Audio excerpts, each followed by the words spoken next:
لا جديد يذكر ولا قديم يعاد. نادي الأهلي في نهائي دوري أبطال أفريقيا للمرة الرابعة على التوالي. هو الأهلي يا باشا، هو الأهلي. الأهلي متعود على النهائيات، متعود على الأماكن دي. قلت لك الأهلي في المأزق الصغير كان مأزق الهلال. الأهلي عدى المأزق. أنا قلت قبل كده الأهلي لو عدى في النهائي، وقلت البطولة بشكل كبير للأهلي. طيب شفت المباراة؟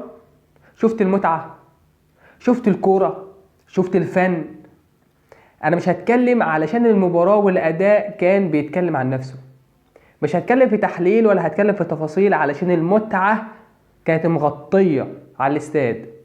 من المفترض ان كان نادي الترجي كان يجي واشوف صياح، اشوف مرتدات، اشوف استحواذ، اشوف انتفاضة. انت مهزوم في ملعبك 3، من المتوقع ان انت هتيجي في ملعب المنافس اللي هو نادي الاهلي انك تفتح خطوطك، تهاجم، تضغط ضغط عالي وتعمل كل حاجة. انت مش باكي على حاجة، ده انت في ملعبك، انت في ملعبك كنت بتهاجم. اكتر من كده انت في ملعبك كنت فاتح الخطوط. جاي عندي نادي الاهلي في استاد القاهرة، كل تفكيرك ان انت ما تشيلش كتير علشان ما تتهزمش هزيمه تاريخيه. يعني كل تفكير الترجي كان في المباراه ان انا عايز اطلع من المباراه بشكل كويس، علشان عارف نادي الاهلي هتهاجمه ولعبك كوره، فتحت مساحات هتخسر كتير. شفت الهدف؟ شفت بيرسي تاو، تاو تاو تاو. شفت المتعه بتاعت حسين الشحات؟ اخدت بالك من الكعب؟ اخدت بالك من التشيف اللي حطها بالحارس؟ مفيش كلام، مفيش كلام. جمال النادي الاهلي في الملعب عدى كل كلام. الاهلي في نهائي افريقيا يوم 2/6 على استاد القاهرة. طيب بالمناسبة، علشان الاهلي طبعا هيلاعب اللي فايز ما بين سان داونز والوداد، كلنا متوقعين سان داونز، مع ان الوداد مطلع سان داونز في البطولة اللي فاتت وهو وصل النهائي. بس خلينا ماشيين مع التوقعات. الاهلي لو لعب سان داونز حتة في صالح الاهلي. النهائي مباراة العودة، طبعا النقطة القوية بالنسبة لسان داونز انه بيلعب الساعة 3 الظهر علشان يستغل الجو يكون لصالحه، عشان هم متعودين على الاجواء اللي زي دي. ولكن هذه المرة تدخل الاتحاد الكرة الافريقي ان دي مباراة نهائي ودي مباراة تسويق، واحنا عايزين نسبة مشاهدات كبيرة علشان تخلي النهائي الساعة 3، يبقى هتسلم الكاس امتى؟ الساعة 5. فكده نسبة المشاهدات هتبقى قليلة. مين اللي هيتفرج على نهائي الساعة 3 الظهر؟ لا، احنا هنخلي النهائي يا اما 7 8 9 في الثلاث مواعيد دول. وصن داونز اصلا في الدوري الجنوب افريقي كان بيلعب في المواعيد دي، ودي نقطة قوية جدا لنادي الاهلي. من وجهة نظري ونفسي بجد كولر يعمل زي موسيماني لما كان بيلعب مباراة عودة في جنوب افريقيا. كان الذهاب يخلص كان في نفس اليوم بالليل الطيارة تطلع على جنوب افريقيا، يبدأ من تاني يوم التحضيرات، اسبوع كامل ياخده في جنوب افريقيا.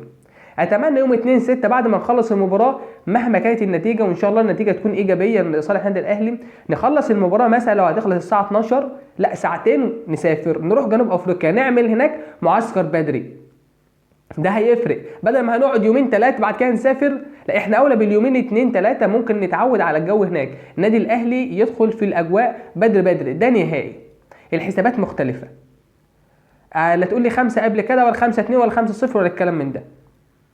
المباراة دي مختلفة علشان الاجواء مختلفة، التفاصيل مختلفة. النادي الاهلي توهج بشكل كبير بخلاف المجموعات. النادي الاهلي في النهائيات صعب البطولة تروح منه. الاداء بتاع النادي الاهلي والقوه بتاعت النادي الاهلي والقوه الجماهيريه اللي هتشوفها بقوه عقليه كولر، لا الاهلي بيتمتع بكوره كبيره، بكوره عالميه. وبالنسبه لي في خبر عايز اقوله بالنسبه للتصفيات المؤهله لكاس العالم 2026.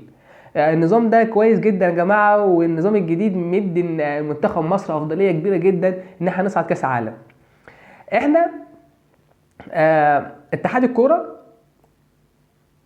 الكوره قال احنا 54 دوله ب 54 منتخب، هنقسم ال 54 على 9 مجاميع، فبالتالي 54 على 9 هيديك 6، فبالتالي 9 مجاميع كل مجموعة فيها 6 فرق، واللي هيتحط على رأس المجموعة حسب التصنيف الدولي لكرة القدم اللي بالنسبة للاتحاد الأفريقي، مصر تحتل المركز الخامس، فمصر هتكون على رأس المجموعة.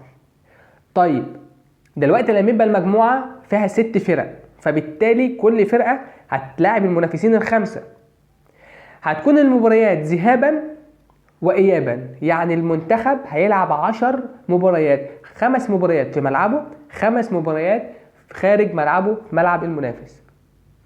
والحتة الجميلة بقى اللي هيتصدر المجموعة على طول هيسافر كاس عالم، على طول هيسافر كاس عالم. مفيش بقى حسابات ان احنا هنخلص نبقى راس المجموعه ونروح نلاعب اللي صاعد اول المجموعه الثانيه، مفيش الكلام ده، اصعد اول مجموعه هتروح على طول كاس العالم.